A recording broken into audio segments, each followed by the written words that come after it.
The human brain. It's built pyramids, cured diseases, and sent man into space. And yet, it's no bigger than a head of cabbage.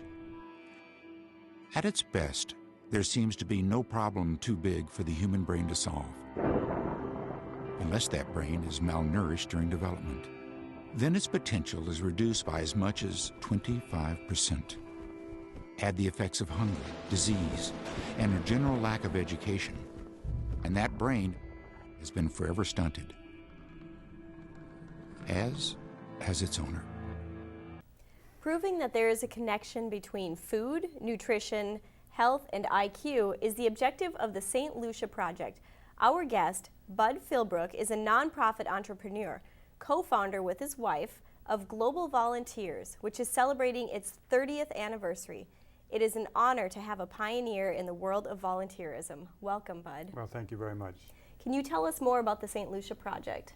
Yeah, the St Lucia Project is intended to demonstrate that short-term volunteers can have a positive impact on children and all of their development.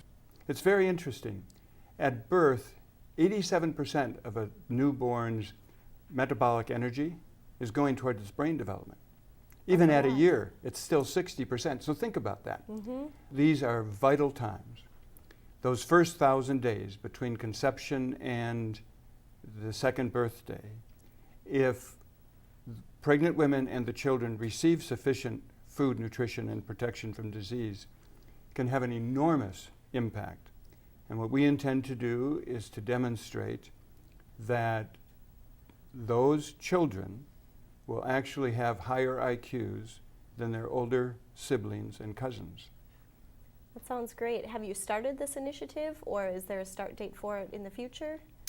We were invited to St. Lucia in 2011. We are working in cooperation with the Ministries of Education, Health, and Agriculture at the invitation of the Catholic Church in a community in the western part of the country, right on the Caribbean Sea, called Anse-la-Raye. Beautiful place, but very poor. The first volunteers, teams of volunteers, were there, started in January of 2012. We've since sent about 300 volunteers. The first year we spent most of our time building trust and relationships with the local people. In 2013 we focused on how to actually deliver the services. In 2014 we are focusing our energies on primarily pregnant women and newborns and toddlers. And then in the coming years you'll follow up with that same group? Well, we intend to be there for as long as we're continued to be invited. And the indications from the government and the community is that that will be for a long time. Excellent. Global Volunteers typically works in communities for decades. So Global Volunteers is celebrating its 30th anniversary. What has been the mission during that time? Our mission is to wage peace and promote justice. We engage average Americans in the process of making this a more peaceful world. And the way that happens is through friendship. So our volunteers work hand in hand with local people, and in that process they become friends. And friends typically, when there's disputes, attempt to resolve them non-violently. And so our view is that the more friends there are in the world, the more peaceful dispute resolution there will be. And we promote justice the same way, because when you have a friend against whom an injustice is being perpetrated, you want to do something about it. Right. So the more friends in the world, the more justice there'll be in the world. It sounds like a great mission. What do you see for the future of Global Volunteers? Some years ago, the United Nations identified 12 services that every child needs in order to realize the fullness of their potential. The 12 essential services fall into 3 categories: eradicating hunger, improving health, and enhancing IQ. Delivering the essential services is the focus for the next several decades at least, trying to ensure that every child on the planet could have all of the services necessary so they could realize the fullness of their potential. We know that if just 2% of all the population of the developed world volunteered for 2 to 3 weeks a year, within a generation, every child would receive all the services necessary so that they would get all their IQ points that they were supposed to, and therefore learn what they need to learn to become full and contributing members of society. So tell us about a volunteer experience that moved you the most. In St. Lucia, we are working with an organization called the Roving Caregivers. These are women who go literally door to door,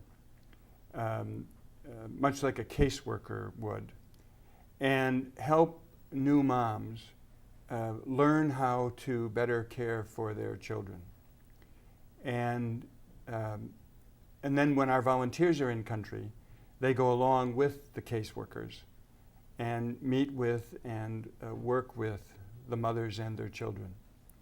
And one evening after the day's work, during the reporting session, one of the volunteers said that one of the women that she had worked with that day, one of the moms, asked her if she would be sure to come back tomorrow.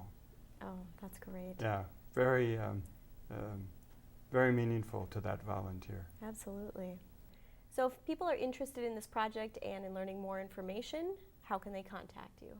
Well, they can go on our website, which is globalvolunteers.org, and all the information is there. They can call us toll-free at 800-487-1074. All the information would be available to them. Stop. Whatever else you're doing, just stop. This is your invitation to make history. You have a once-in-a-lifetime opportunity to be part of a group of people on a mission to accomplish something great. How great? Together, we can help raise the IQ of an entire country. Join us. Join us. Together, we can change the course of an entire country.